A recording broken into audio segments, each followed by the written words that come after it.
Everyone, good evening. Welcome to week 8 of today's JUPEB math tutorial.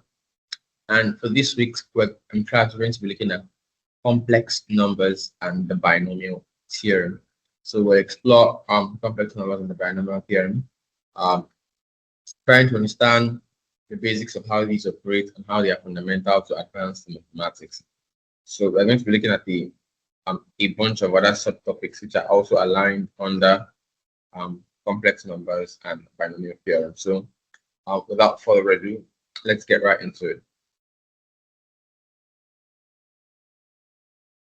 So we look at an overview of complex numbers, right? So before we get into that, I think it's important to have a foundation of how we get the distinction between real numbers and complex numbers, where the complex numbers even come from in the first place. Why do we have such a thing as complex numbers in the field of mathematics, and how does it apply in solving mathematical problems and then in various process applications in industry? So first of all, we have to define what real numbers are. So first of all, we know that real numbers are all the numbers on the set from minus infinity to infinity. So where the complex numbers now fall in. So basically, complex numbers are numbers that are imaginary, right? So we have the real numbers and then we have the imaginary number. So a common example is when we talk about the square root of, or the most common example is when we talk about the square root of a negative number, right? And we know that a negative number cannot, in the real sense of the word, have a square root, because you have a number multiplying itself will always give you a positive number if the number is positive. So you cannot square a number and then have a negative result, and plus you cannot have a real square root of a negative number. However, these cases do come up a lot in solving mathematical problems, right? So you have to find square root of a negative number. So to solve this problem, mathematicians came up with the concept of imaginary numbers, and of course, they are now applied into what we now know as complex numbers. So we'll be looking at what they mean side by side, how they apply it, and all of that, and then the various theorems that have been come up with, and that will help simplify the burden of dealing with complex numbers. Navigating through it, and then it's much more easier to convert from one form to the other form, solve equation from one form and transfer to the other form. So that's like an overview, a brief summary of how you originate complex numbers, where we originate from, and showing you that it's important, it has its importance in math. So from the side here, complex numbers extend real numbers by including I, the imaginary unit. So basically the square root of -1 is I. Right, so the square root of -2 will be 2I. Square root of -3 is I. So the coefficient there, the common coefficient is always I, because that I is square root of -1. Now, in certain texts, they would, instead of using the letter I, use the letter J to symbolize or illustrate. However, these are just conventions, so it's not really a matter of necessity for you to decide and choose one. But you may come across situations where you don't see I and then you see J. So just so you don't get confused, it's important to know that both of them refer to complex numbers, right? So now, the standard form of complex numbers, they are written as Z equals A plus B, where A is the real part and B is the imaginary part. For example, in 3 plus 4I, the real part is 3 and the imaginary part is 4, right? So this is the standard form which is complex. Of course, everything has a standard form already. It's the standard form in which complex numbers are written. Now, if it's a real part of that complex number, it takes the first spot. And of course, as expected, the imaginary numbers have a coefficient I, imaginary part of the number. Now, what situations are we even going to apply these? Right, so we have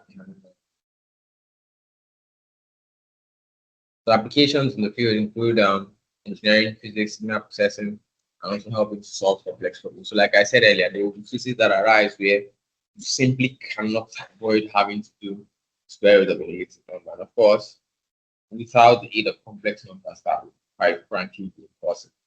So yeah, it does have its applications, and so it's important to be able to know and understand what it is we are doing, and then proceed.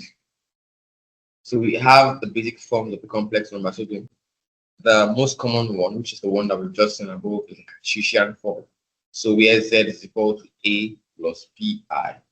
Now, as I have just explained above, a is the real part, and then b is the imaginary part. And of course, that is limited by the fact that you have the coefficient I attached to b. And so this is the rectangular or Cartesian form, right? Now, in a case where you do not have any imaginary part, so your complex number now dissolves or devolves into what? A real number, because if you have no imaginary part, so b is going to be 0, and then you're left with only a, and so have a purely real number. Now, in a case where you have the real part, our a as 0, we're going to have a purely imaginary number, right? So where a is 0, you're just left with z is equal to bi, and so that's just an imaginary number. Now, for the conjugate and the modulus, as we already looked at when we talk about sets, so the conjugate is simply just changing the sign of the original complex number which you are given. So the conjugate of z equal to a plus bi is minus z plus z is equal to a minus bi actually. So that's what conjugate is, and then the modulus is calculated by basically when you can remember your vectors from physics when you try to find the resultant vector of two vectors. So it's like the magnitude vector. So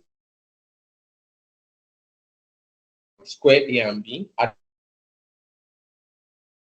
So these are the basic forms, the basic terms that are involved in complex numbers. Of course, there will be more, there are more, but then with this you have a very good foundation to build on and then continue.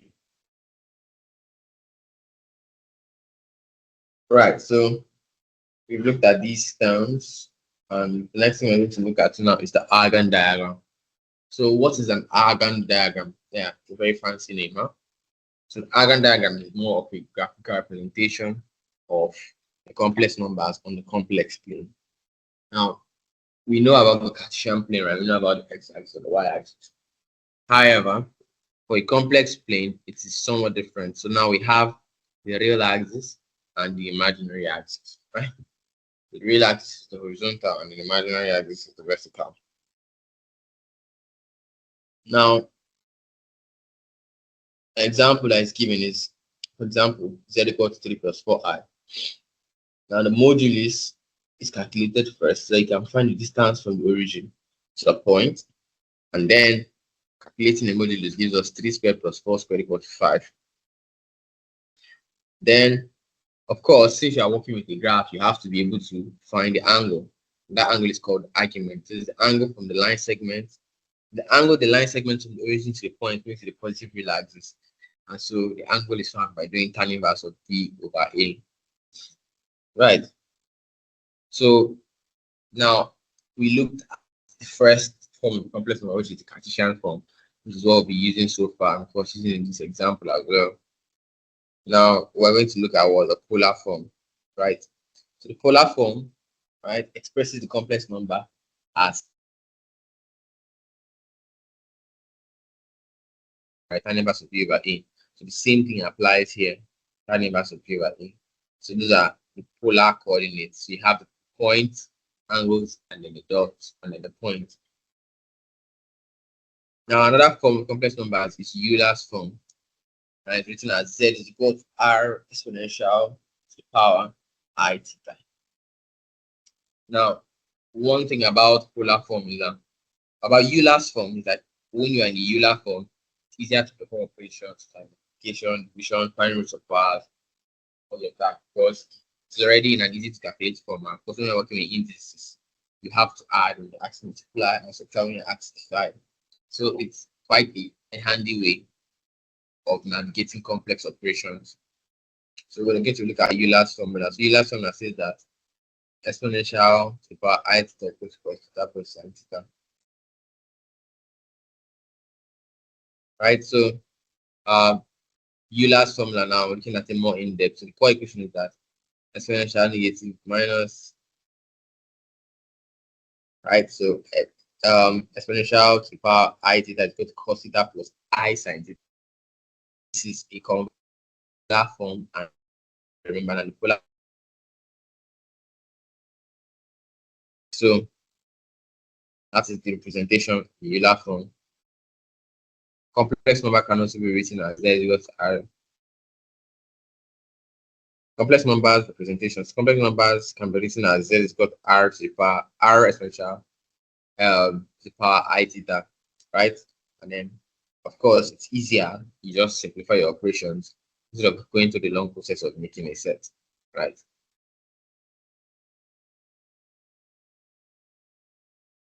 The next thing we're going to be looking at now is the De Moivre's theorem. The De Moivre's theorem.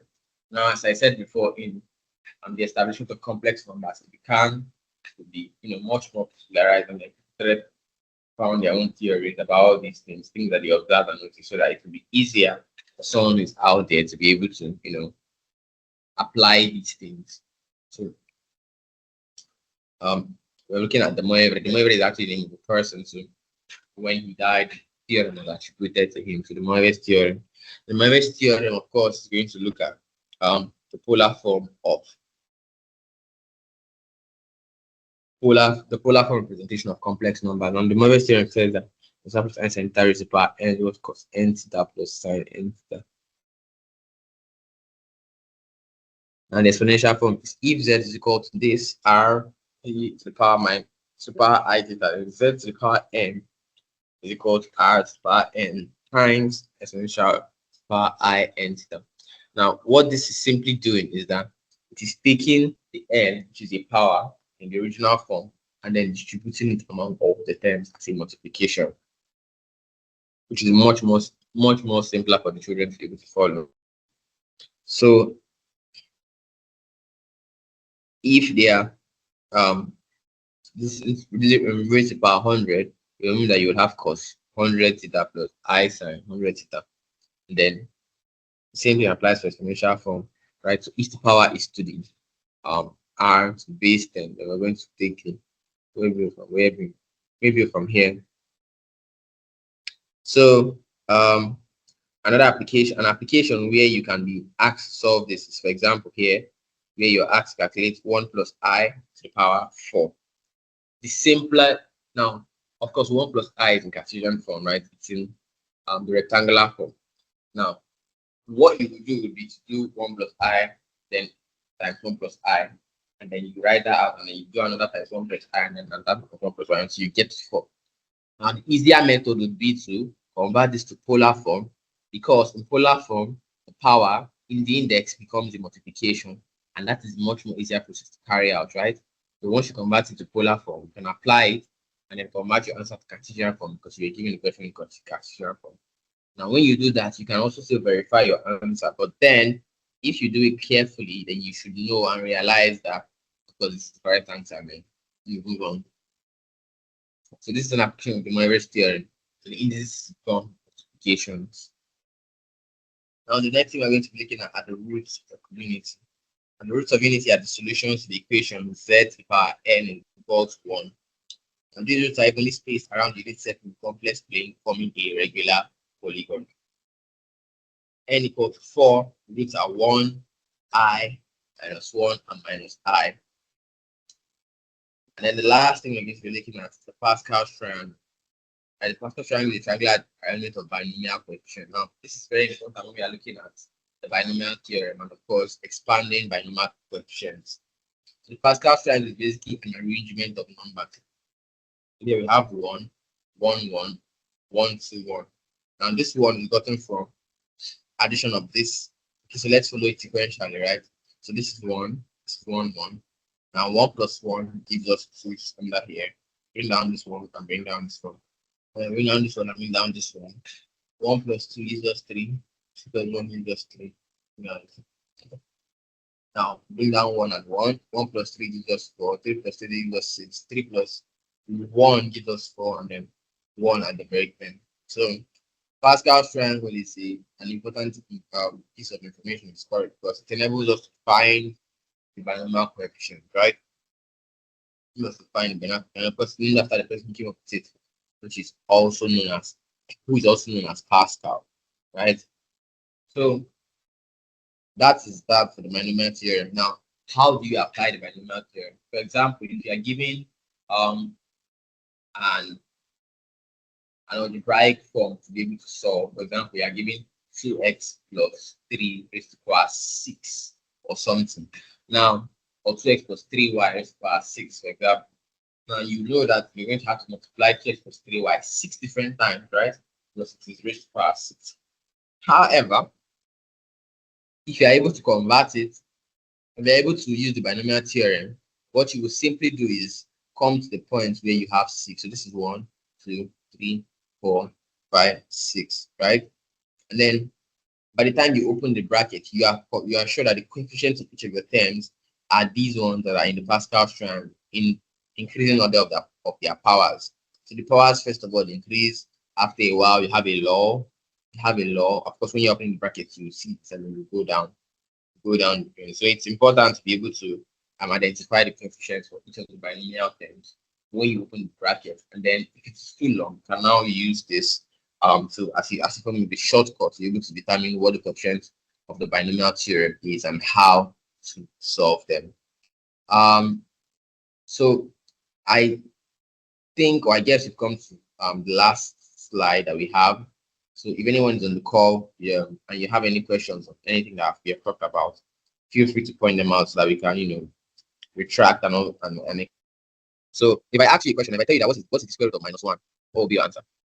Yeah, so I'm saying you're saying that the square root of -1 is 1. Are you sure about Yes, that? yes, sir. Okay, what's the square root of 4? Square root of 4 is 2. Okay, so that means 2 times 2 gives you 4, right? Yes, sir. Now, what's the square root of -1? It's I don't think there's anything else. Okay, fantastic. So you don't think there's anything like that, right? Why do you say so? So any negative sign in square root is a mass error.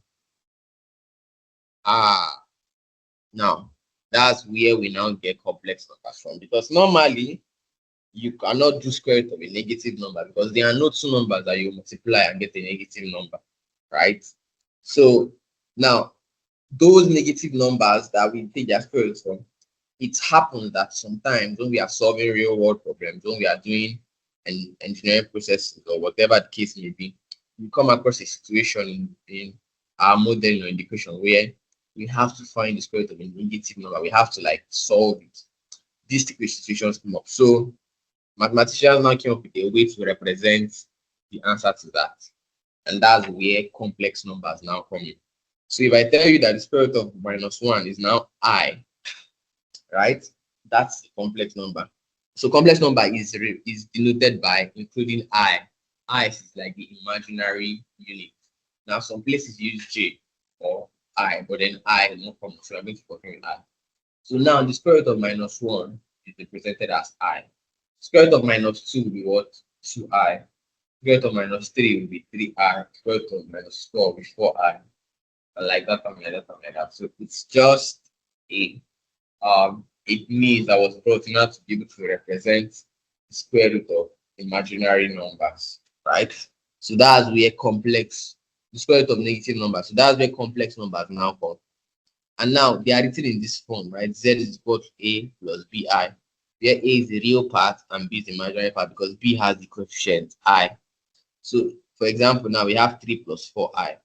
The real part is the 3, and then the imaginary part is the one that has I, which is 4. So that's basically how complex numbers work. We ran through the basic foundations. So I think you should also try and after the call to find the recording so that it can help you understand what we did. So, but then I think it's important that you get this understanding of the basics of where complex numbers come from in the first place, so that um in the long run, when you're following up again and watching, rewatching, you'll be able to see, okay, um, this is the origin, so this works and this does not work. So complex numbers can be expressed in various forms. We have the Cartesian form, which is the first one that I showed you. We have the Euler form, have the polar form. So each of them have their different characteristics. So it's important to be able to know them as well. So try as much as possible to go through and listen to the recording and then scroll back to the place where um this was very, very hitting topic, so that it's important to be able to identify them and know that, okay, this is the real part. So for example, z equals a plus bi. A is obviously the real part because a does not have any imaginary number following with I, and then b is now the imaginary part, right? So that's how it works. So complex numbers are not very complex, but then you just have to bring out your time and be able to, post it. Right, so that's how it works. Chibike, do you have any other questions or any other thing you need clarification on? No, sir. Thank you, sir. Okay. Like I said, try as much as possible to get the recording. I think I went through everything in the slide in the class already before we joined the call. So if you get the recording, it will be very useful so that you can just follow up, and then if you have any questions subsequent, you can also reach out to me and I'll be glad to answer them. Right? Okay, sir. So Okay, sir. yeah, thank you. So I guess with that we've come to the end of today's class. So thank you for your time. Thank